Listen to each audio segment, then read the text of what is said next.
Good morning, good morning, good morning.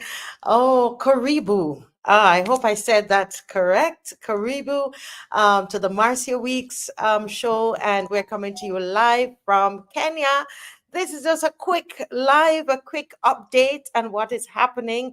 This is our fourth day in Kenya.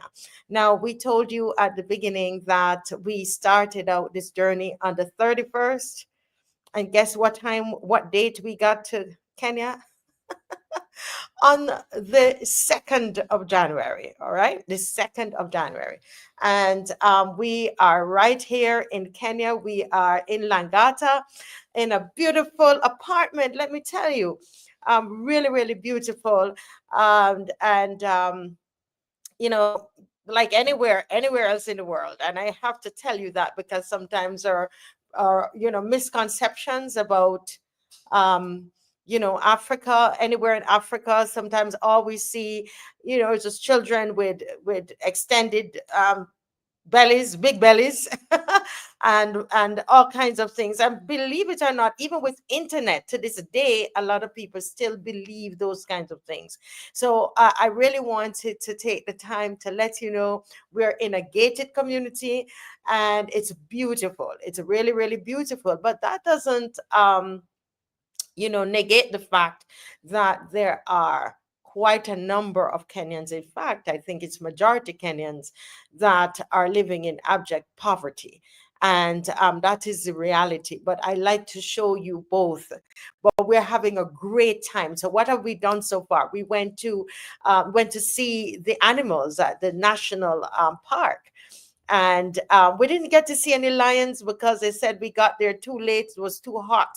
So the lions were, under the trees relaxing, and we didn't want to come out of our vehicles to go to find them. All right. But no, it's been a fantastic experience. We've met wonderful people. Yesterday we were able to see a beautiful production at Bomas of Kenya. Bomas mean homes of Kenya. And we also saw the different architectural structure of homes through the years in Kenya. And we're going to be hoping to show you some of those homes and see the similarities with us. You know, there are similarities that we have there with us in because some of the thatch, the way, even I can just speak of Jamaica, having been born in Jamaica, how our slave huts were built, and you would see how these homes were built in Kenya years back and to today. So our foreparents were basically using the same architectural structure that they had back in, when they were in Africa. They brought that to with them to the region when we were taken to the region. So it's really, really amazing, the experiences, similarities, the differences where we're seeing the coal pots, the corn being sold on the road, roast corn, boiled corn. It's just like home. It's just like home. So many things. There's nothing to be afraid of. Some people, they say, oh, you're not afraid of being there. No. We don't see any kind of any activity like what we see on CNN.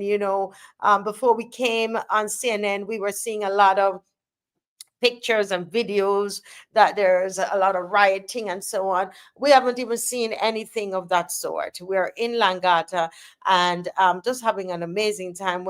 We have a great tour guide, which you're going to see a little later. And this is a quick live. All right. So I'm going to need you all to share. But I want to share with you this video because we went to see the Maasai tribe. Well, no, we didn't go to see the Maasai tribe. That's not correct. What happened was that we went to the national park, and at the national park there were individuals there from the Maasai tribe. They were showing off their culture, and all the, the wardrobe, everything, their clothes. I'm calling it wardrobe like it's a production. It's not a production. That's how they live and that's how they dress. And I mean, it's really, really fascinating. And so I really want to share that with you this morning and to get your thoughts on it. So here we go. Let's look at that this morning.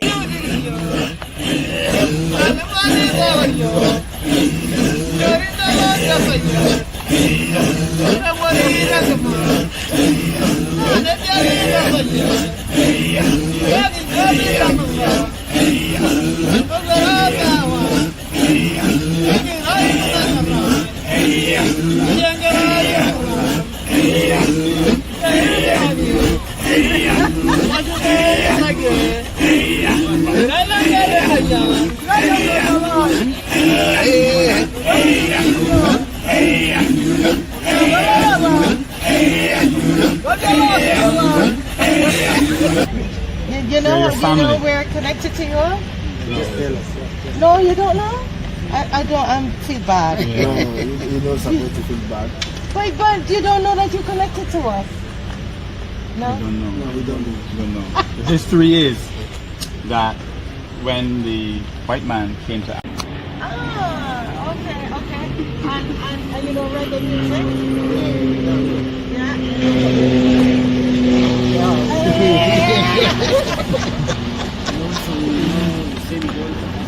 You say what?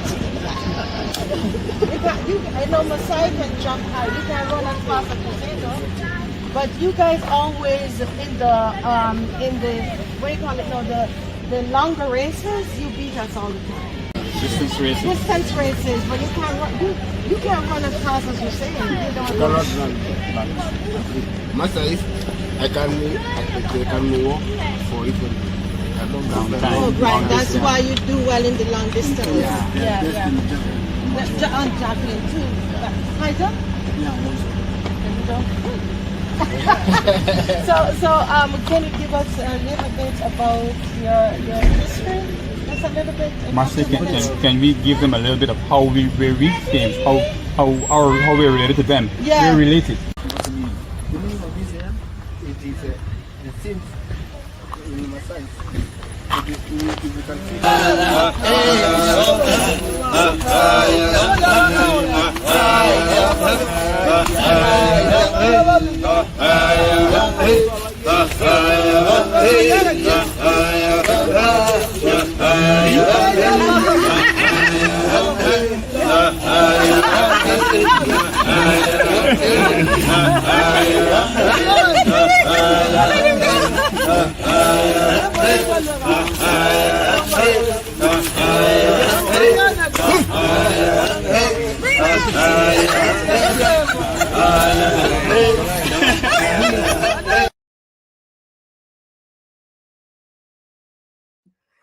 Oh my goodness, guys, let me tell you, that was so much of fun.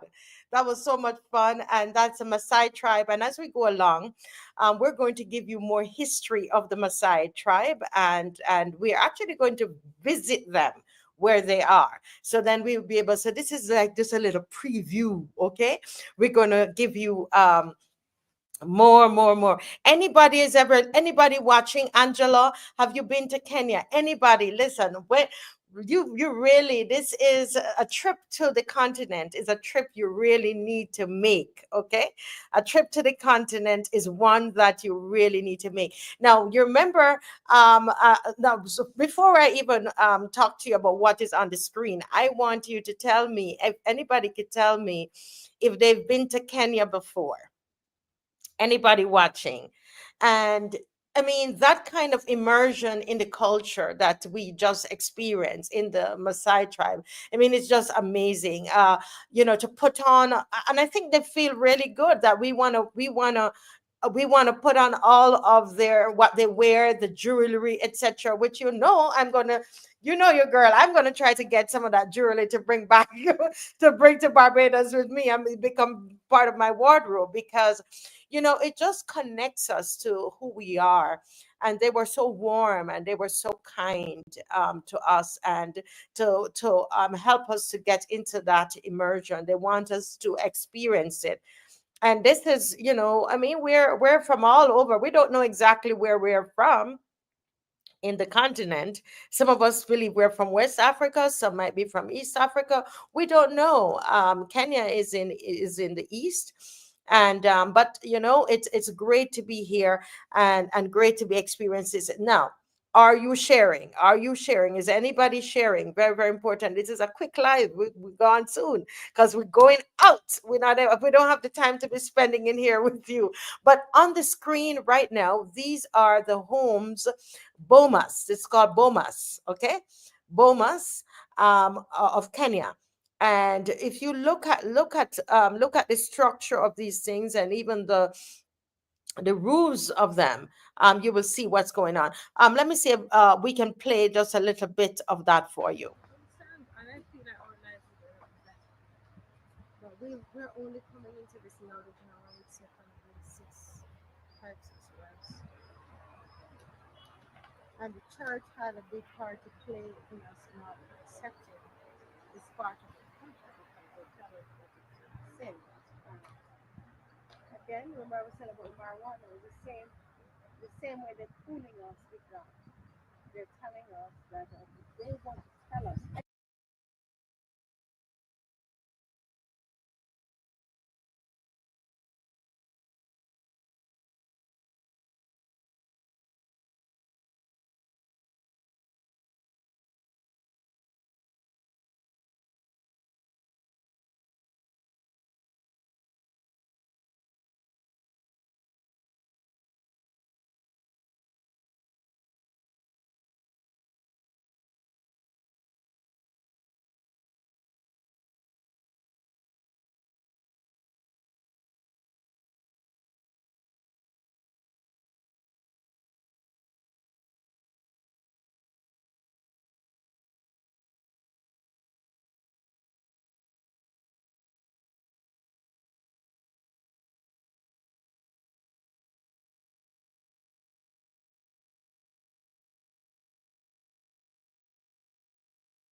That we have of that today. But I think that is, it was very interesting, and our tour guide was explaining how important it is that even as a young man, growing up, by 18 years old, you have to build one of these. And that is important. The culture, how important the culture is. Yes, and I hope I can get him in to say a few words on that. And he's right here with us, and just he's going to come in and tell us about the homes, the bomas. And this is Daniel, and Daniel. Daniel, welcome to the Marcia Reed Show. Thank you. Yes, and I wanted to tell the people a little bit about what we just saw with the homes, right? And why it is important that the boys were placed at the gate, and where all the different homes are. And give us a summary, because we're leaving soon. But go ahead. Actually, yesterday we were at the Bomas of Kenya, and we saw different houses from Mhm. different tribes in Kenya. We saw different houses. There were 23 different tribes that their houses were there. Actually, the houses are the representation of the culture of each tribe, and they had different designs of how they put their houses. And also, you've asked about why did they have that? Why did they say that the boys' houses were near the gate? Actually, the boys in here in Africa or here in Kenya, we believe that the young people should be the security, should be the people that should be guarding the family. Oh, wow. Yeah, because now the parents are already old, so now they are supposed to take that mantle or that responsibility to make sure that they take care of the family. Oh my goodness. And that explains to probably why the Gen Zs were rising up in Kenya. Remember we brought that to you with Dr. Wangusi and also Pigeon. Remember that, folks? Well, we're going to later on at some point. This guy you see here with me on screen, he was actually out there. You know, can I say it on air that you went in the Yeah, we went. Okay, I can. I don't want to. I don't want to put him in any trouble. But he's one of those young people, those Gen Zs that actually went into the parliament. On that fateful day when some of them were shot, and so you see the young people taking charge in Kenya and taking charge of their governance, because we were stunned when we saw that they were asking about the finance bill. The finance Yeah, bill. we were like, what? The young people asking about these kinds of things? But it is because of that culture that the young people that they guard. Now, you said something to me very important yesterday. You said that when you were 18 years old. Yeah, actually, now here in Africa, or let me say in Kenya, yeah, the 18 is an age that you are supposed to shift to an adulthood. So mostly when you turn 18, Mhm. your parents and your people from home, they will call you and tell you to put up a house so that you can start from there. Because Wow. they So believe regardless of where you are, they'll call you they to will come call and you. put up one of these They will houses. call you And so because you. that is the Mhm. culture. That is the culture. So Mhm. we have to follow the culture. The culture is when you become a man enough, you're supposed to have your own place where you put your head. You don't have to sleep in your mother's house. And Ah. actually that is what is making most of the African young men to be responsible. It Mhm. is part of the culture that introduces the young people to responsibility. Mm-hmm. Yeah. Mm-hmm. Oh my goodness, you're going to hear more from Daniel as the time goes on, and we're just giving you like a sneak peek. He has a very important story to tell you. How he grew up and his aspirations, how where he is right now, and I mean, to be out there on the streets, to want to defend his country at this young age. So we're going to tell you more about that. But I see just a little bit, another couple seconds of what we're going to see of some of the houses. Just take a, and you're going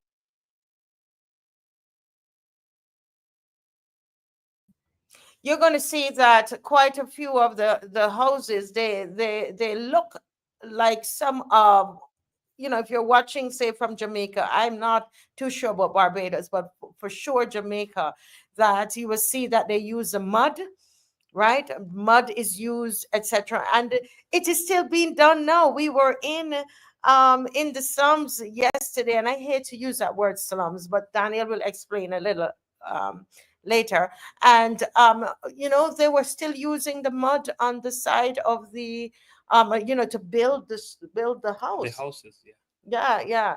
All right. And the mud keeps them cool, right? Yeah, and also apart from just the mud keeping the house cool, the mud is a natural thing. You don't have to pay. You don't have to buy it from somewhere. Ah, So it is like also an advantage when you're building a house using the mud. It's lesser expensive. it's you lower the Yeah, cost. you lower the cost. You lower the cost, and Yeah. you guys don't have any hurricanes over here, so No, you don't no, we have don't any. have.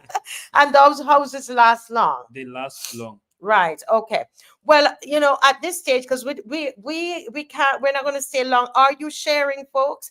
Let me also say that this evening at 7 p.m. your time, 7 p.m. Barbados time, the show continues. That our normal TMWS show happens, and Maxine McLean and Glenn Murray, they are going to be on along with Paula Ann Moore.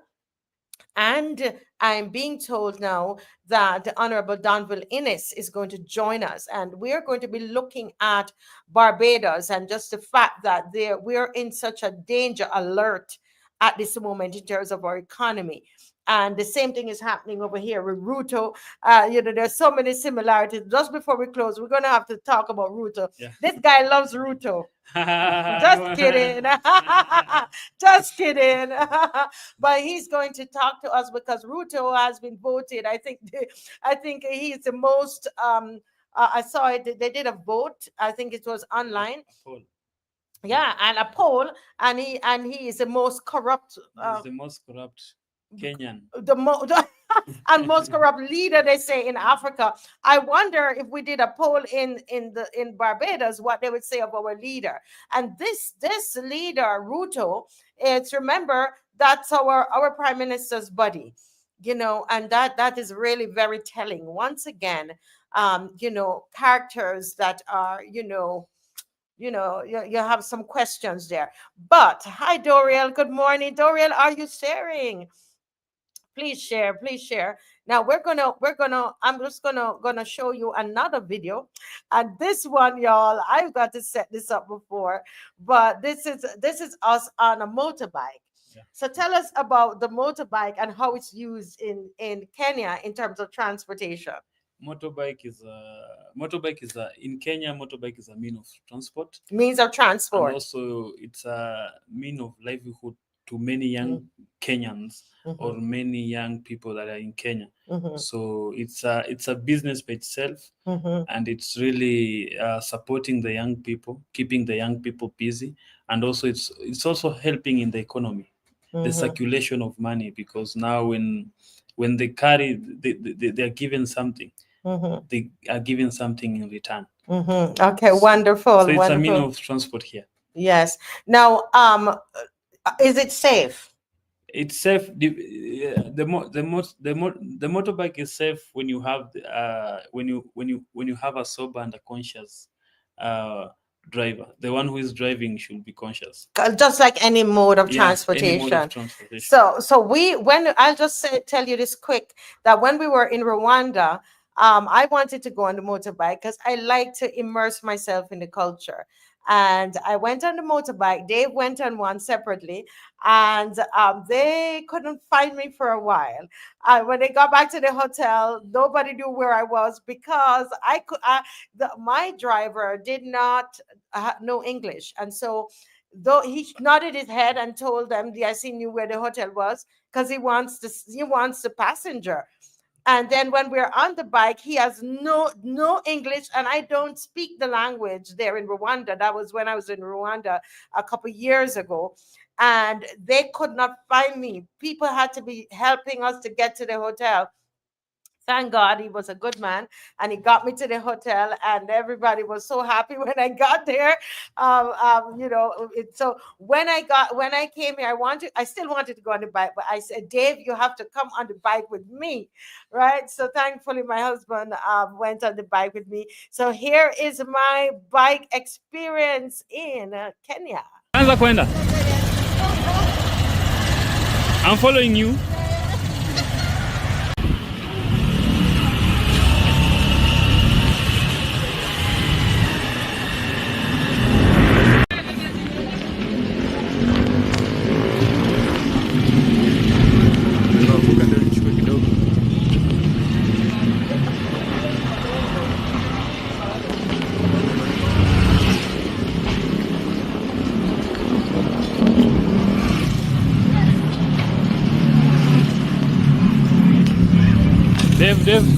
Dave, you're good?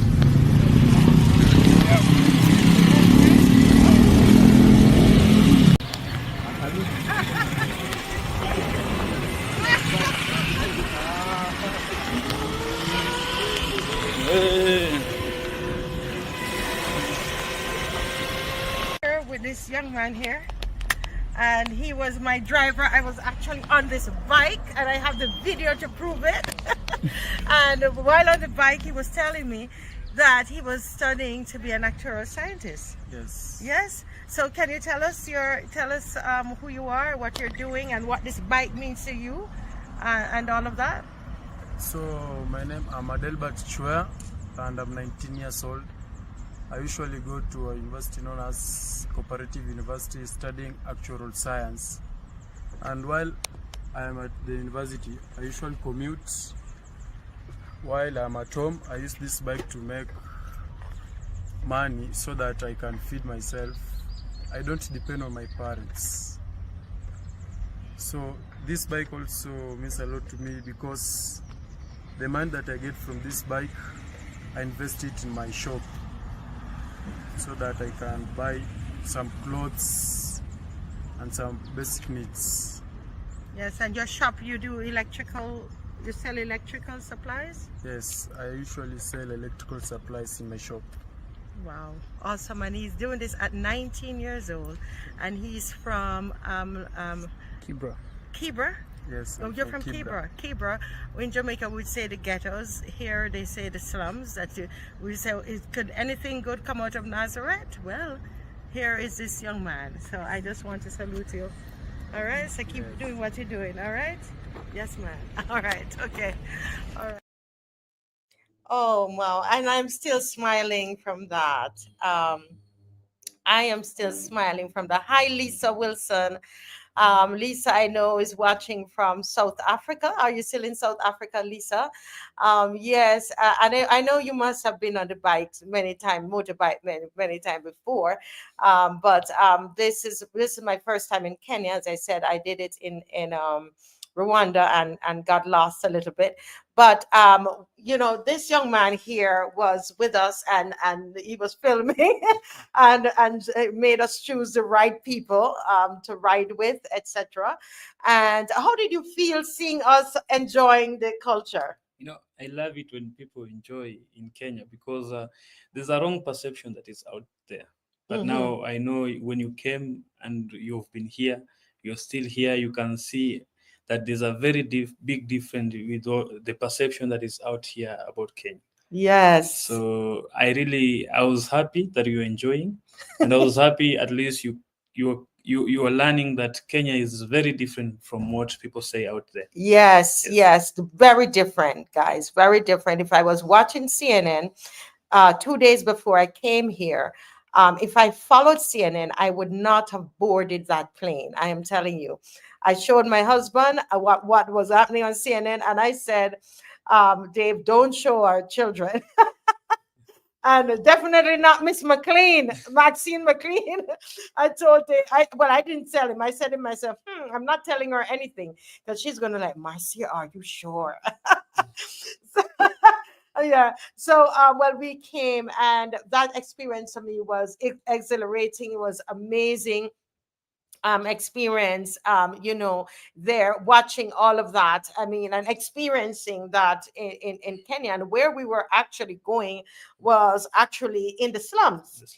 And that's where ghettos. in the what you call the ghettos. Okay, that's where we're going. And so what we're going to show you the ghettos, but under what happened in the slums.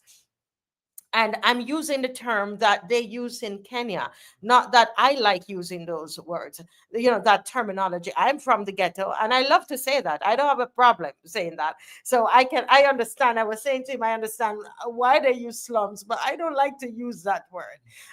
But I'm from the ghetto in Jamaica, and I'm proud of it. Very, very proud of it. But there you're going to see the slums, and that's what we were driving to. But here, look at where we are, in nature with the wildlife. That's the thing about Kenya. Actually, what you're seeing here is a train line that runs through. SGR. Yeah. SGR. SGL. Yeah. Tell us about this train line. Standard gauge railway. Mm-hmm. Yes. And it runs through the national park. It runs through the national park. So I was told that sometimes while you're in the train, you're seeing animals underneath. For free. You might just see a lion. Yeah, for you to go to the national park, there's some small amount that you're supposed to pay. Yeah. But now when you pass through the SGR, it's free. It's free. So you can have a good view of animals, of ostriches, of elephants. Yes. For free. For free. That's what I'm being told. But I mean, can you imagine? And they constructed that, and so you can, go on the train. Can you imagine that train ride?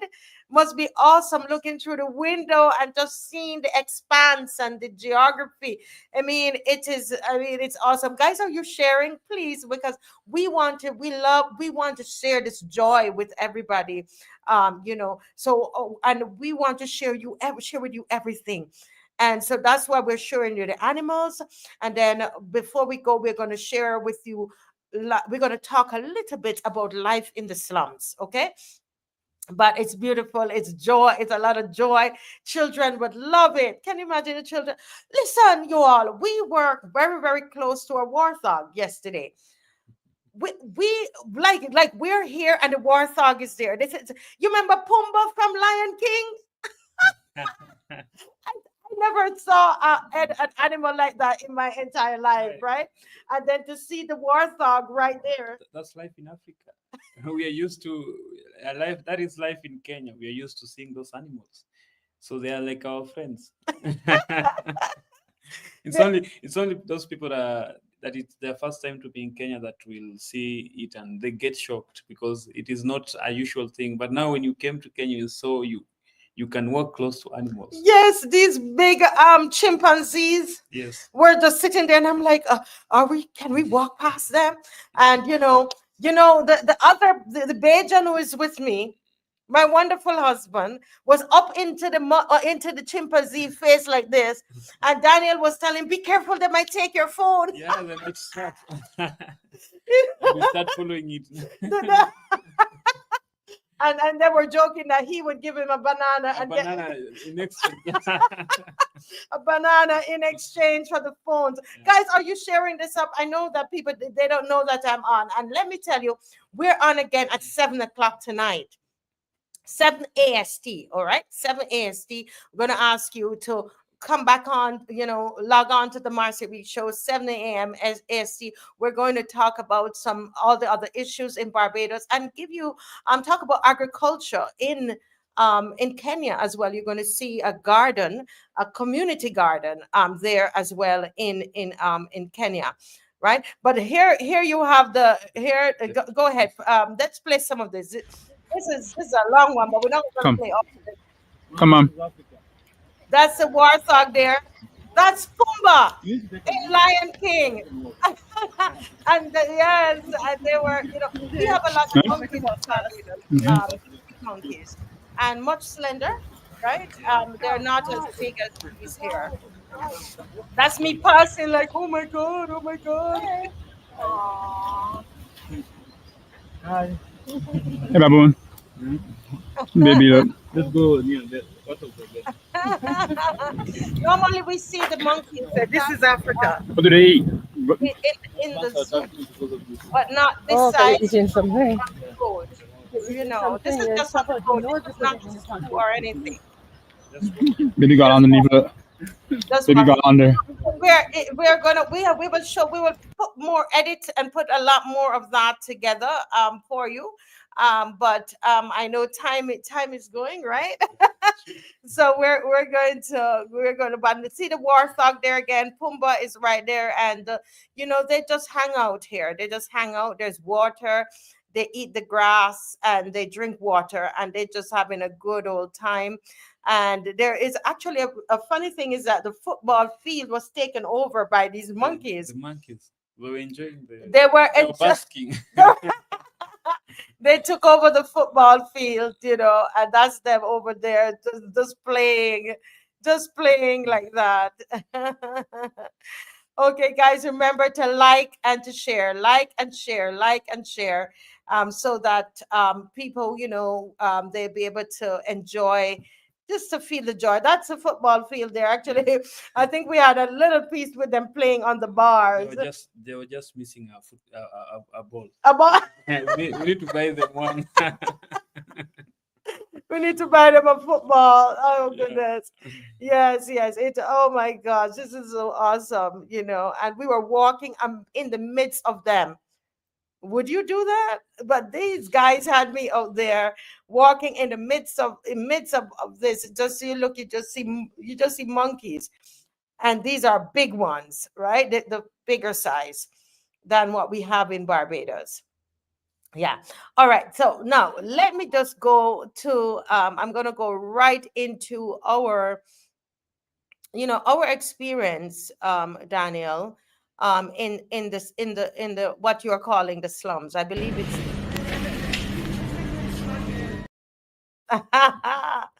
But let's try this one. Guys, as you know, I'm here in Kenya and I'm having such an amazing time. I'm visiting what is called the slums, and I'm actually here in Langata. This is Langata slum, and over on the other side is Kibra, and that's the largest slum that is in Nairobi. And separating the two slums, I hate to use that word, is what looks like a river. Can you see it? It looks like a river there. But what it is sewage. It is the sewage that runs from where people live, like in the heights and terraces, that runs and separate. Now these are homes. I was asking about this, and they're telling me these are homes. They're not finished. Walk through it. But these are homes that are being built up. You see, this is the structure that they've put down. I don't see any foundation against the dirt. Is the foundation, and they put it on the Iron sheets, the zinc sheets on it. And these are bigger structures. This is a big one. This is like a nice. This is going to be like hold a lot of families, right? That are going to be held in here. Let's walk around this side of it.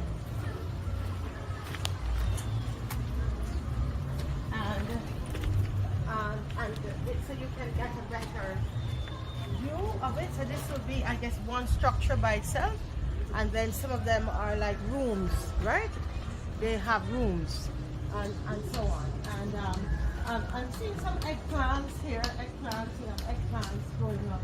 So guys, this is what it looks, the slums of Langata, and this is how the people live. In fact, there is one that is almost finished there.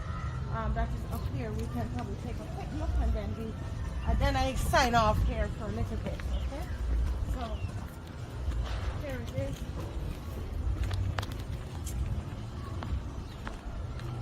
Yeah, this is one that is actually finished.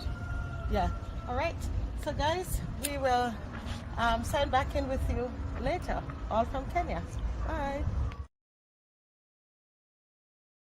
Yes, so guys, that is just a little bit a sneak peek into the slums, and Daniel is a product of the slums. You grew up in the slums, and just give us a minute of who Daniel is and where you were born and life in the slum. I know, just real because we're going to have you again. All Okay, right, thank you. so Okay, my name's Daniel Barasa. I'm 24 years old. I'm from the slum. Actually, for 24 years, I've been in the slum. That's where I was born. That's where I'm living currently. And I believe that the slum, or the ghettos, you like calling it the ghettos. The ghettos, I believe it's a safe place. And the most important is how people live there. They live, the people that they live with love, the unity. So that is what for me stands out in the slum. There's a wrong analogy about the slum, about the people from Kenya or the people from the slum in Kenya are beggars, but that is not true. You were there, you saw. People from the slums, they love people. They love to talk to people. They love to live in unity. And for me, there's a very long story about the slum. And I know we shall have time to talk about yes, it. but you know, you said, I love how you said that people think that you're all beggars and so on. But the young man who who was my cyclist for the on the motorbike, he's 19 years old and he was studying to be an actuarial scientist. Yes.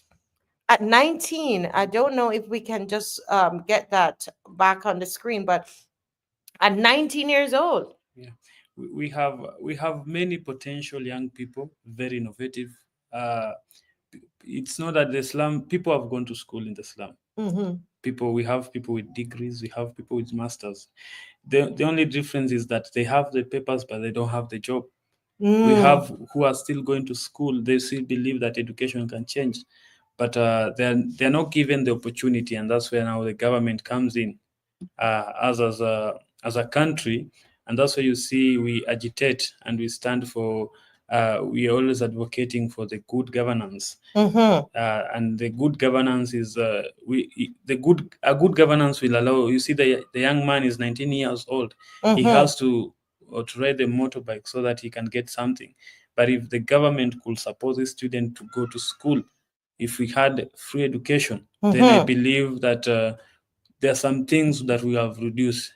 You see that young man who was the young man who was riding the motorbike. Mm-hmm. I feel like if the government could allow them to, if the government could allow us, the young people, to go to for free, to get free education, then Mm-hmm. it means we'll have someone else riding that motorbike. Yes. And the person that would be feeding the family, would be feeding himself. Mm-hmm. So that So, is where the but challenge is. in Kenya, you actually do have supposed to, on the books, you're Yes. supposed to have free education, but a lot of you are not accessing the free education, right? Is that what you're saying? A lot of you Yeah. are not, and I mean, we went to this home, for example, and which we'll talk about, where there are children there that mom has to be paying, even though they're supposed to have free education. Yes, that's that. We have good policies.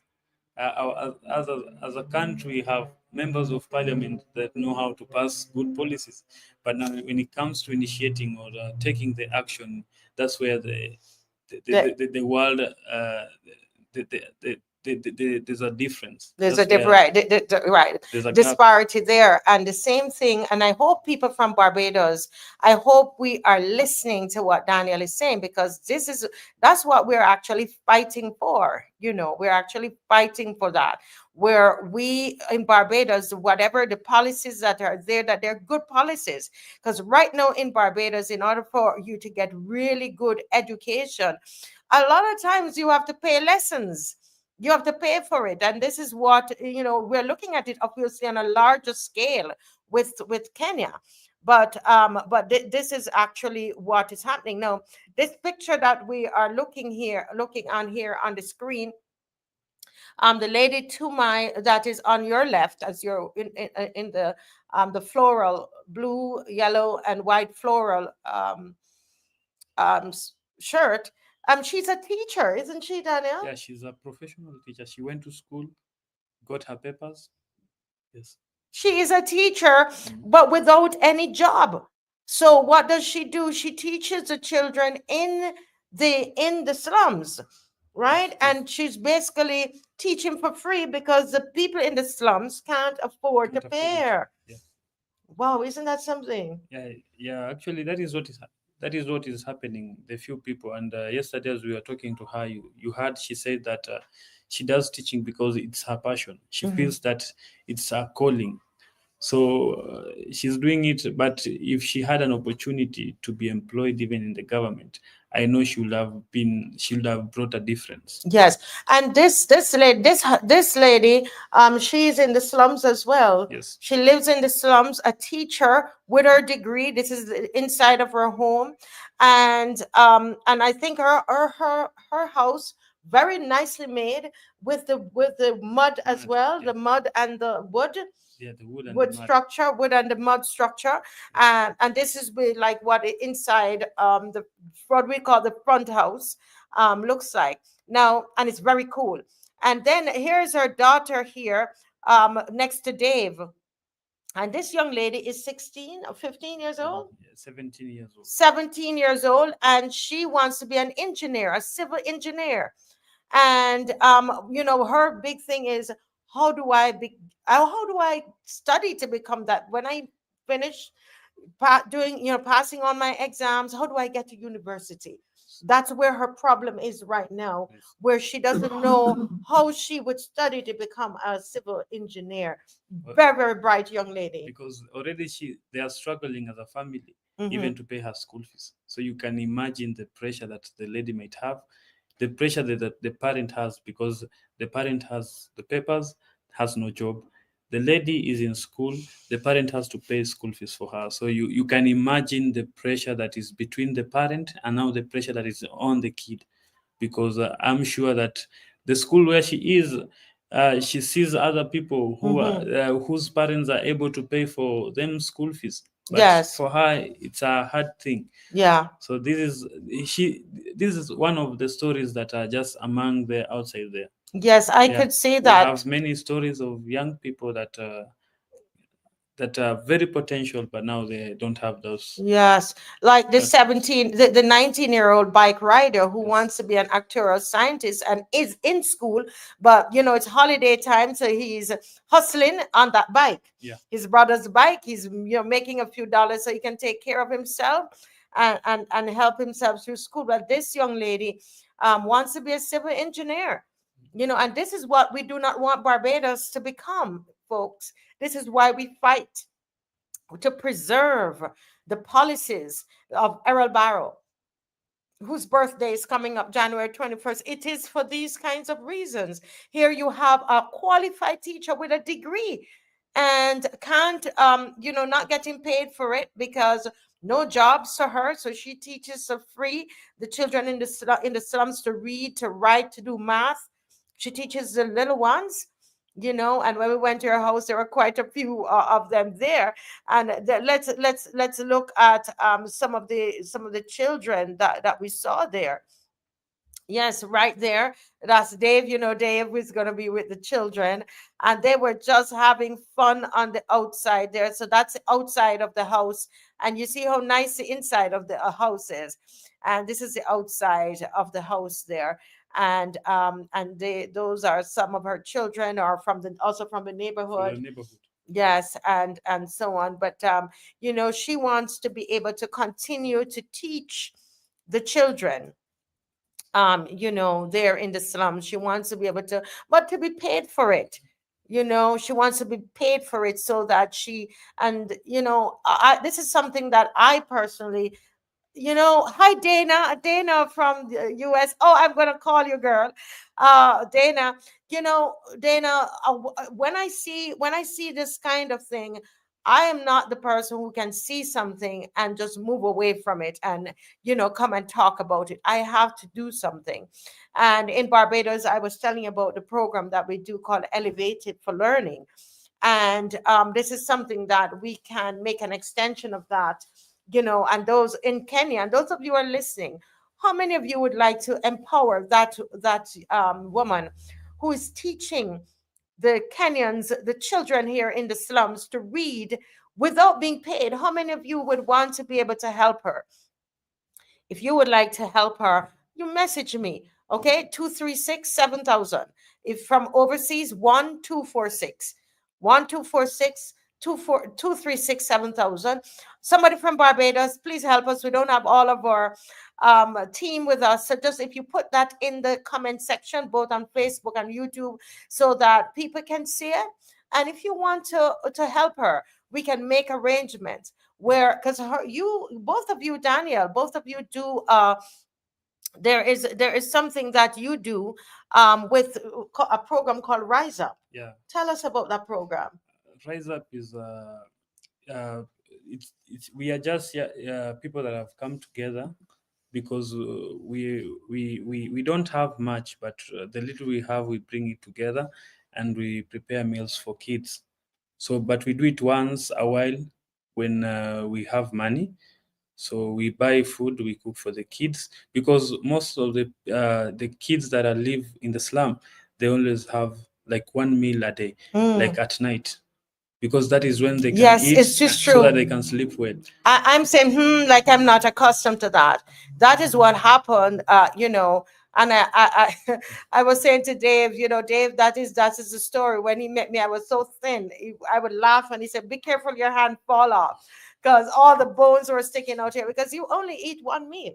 You run around. We used to run around just like these kids, run around without shoes, all about. And in the evening, you get a meal. That's it. You eat whatever you find, mangoes, drink water, whatever you find. But there was no set meals at all. So I understand what you're saying. So you're saying out of what you don't have, you put together something called Rise Up. Rise Up, yeah. And which is basically you feed them and you cook beans and rice, Beans right? and rice. Yes. Then because we have few professional people like that lady who is a teacher, she keeps the kids busy as we continue to cook the foods. Yes, and that's a program I think that in my heart, it's very similar to Elevated for Life. And that's a program that I said, we can support Rise Up, from we can support Rise Up. Why not? We have trusted people here. I've met them, and they are teaching the children, they're feeding the children. And this is something that we can do. And you do it like probably you do it as often as you have the funds to Yeah. do it. When we have the funds, Mm-hmm. yes. When we have the funds, then it's when we do it. Mm-hmm. Yeah. Yeah. So I don't know. I don't know how as people are. Let me see. I'm doing the wrong things here. Oh my goodness. I am not. I'm trying to do. I'm trying to do the work of other people, but I hope you can still hear me. I hope you can still hear me at this particular time. Okay, I think I figured it out. Yes, I'm right back here. Yeah, I mean, I really hope that this is something that, and I will keep talking about it. You know me. We'll keep talking about it, folks, because I think it is important. When you see something, you can't unsee it. My grandmother would say. I know it's not a word, but I've had the experience and I've met some of the children, and it's not going to cost a whole lot. Not a whole lot for beans and Yeah, rice, this and this. and to make sure that Daniel and he never even asked me about this. I'm doing it from my heart, right? Yeah. That Daniel and the teacher has something, that you help them and their family. You were telling me something, and Dave and I were I was saying, is that really true? You said that 4 US can take care of a family. Yes, the US What do you mean? for US dollar can take care of a family For how long? for a day. 4 US can take care of a family for a day? How many people? How many people in the family? For 3 people in the family. For 3 persons in a family. You saw how we went with you. You saw how cheap things are. Yes. So you can buy them and at a very cheaper price because we have market. We have places where you can buy them at a very cheap price. Right. So even though you have these this kind of this supermarket situation here, this is all nice and so on, in terms of a supermarket, because I was in there, but then you have those places that you can buy it for much cheaper. Much cheaper than the supermarket. Right. Okay, wonderful. And those places, it's where you get the bargains, and then you come back and you sell it in the slums, right? Yeah. As well. Yes. Wow. And did you all hear that, folks? That you can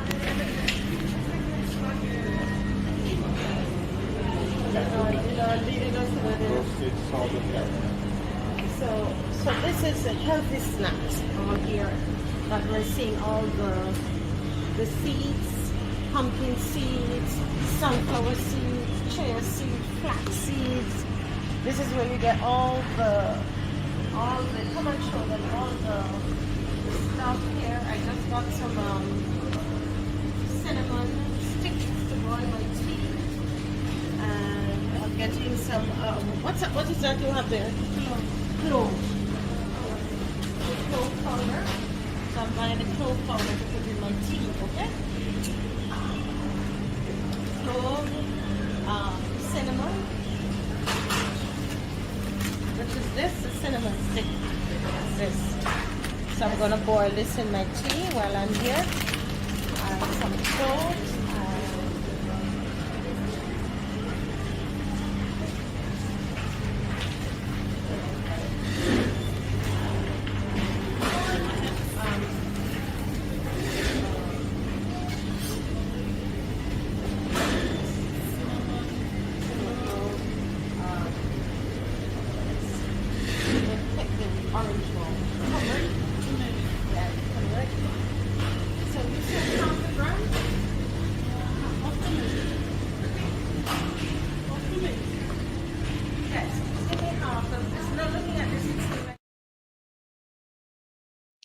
So, folks, we just wanted to give you a little feel of everything, and I want to make sure that I represent Kenya in the right way, and not to come to show you all slums or to only show you supermarkets like those, or this beautiful apartment that I'm staying in. I want to show you what real Kenya Yeah. is, right? Yes. And as we're going to sign off, because he's here. He's a serious guy, time management. This young man keep us on our toes, and he's like, "You have 6 minutes." He's whispering. But listen to me. We are going now to interview a politician. Yeah. Yes. And so you will see that interview on the show. So we are privileged to be able to do that. Thank you to Dr. Barasa for helping us with that, and Daniel for doing all the logistics for us to be able to do that right now. We're going to bring that interview to you. But again, we are here. We are, telling them about Barbados, telling them about Jamaica. Well, they know a lot. They know more about Jamaica. When we say Jamaica, they say Yemen and so on. When they say Barbados, we have to get them to pronounce Barbados. Like you're teaching us all of these Zulu words. And so today I heard him on the phone. He's talking to the airlines or someplace, because they mess up our bags. We still don't have. Dave has his bag now. No, I have my suitcase, and Dave still doesn't have his suitcases yet. But so Daniel is on the phone, and he's talking about.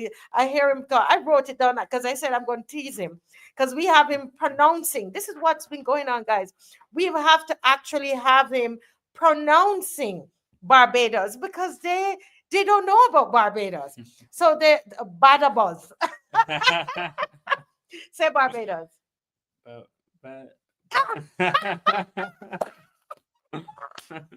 Come on, say Barbados. Barbados. Yes, Barbados. Barbados. And I say Asante Sana. Asante Sana.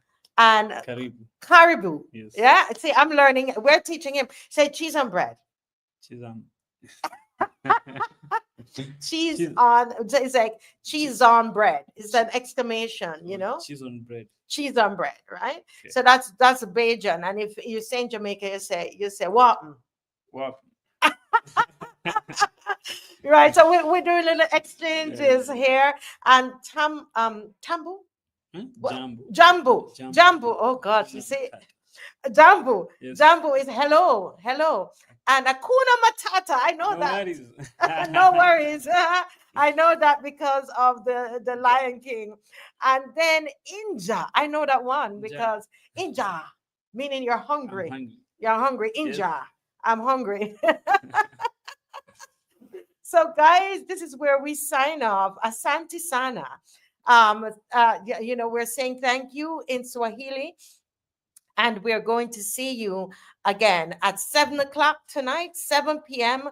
AST, live on the Marcia Week Show with Maxine McLean, Glenn Murray. You will get some updates from Kenya, and we're going to have the Honorable Donville Innes as we continue to talk about the dangers that Barbados we're under right now. There's a red flag alert over Barbados, because what we need to understand is that the way that our government is going, Daniel, we're seeming to want to head the way of Ruto, because they are buddies.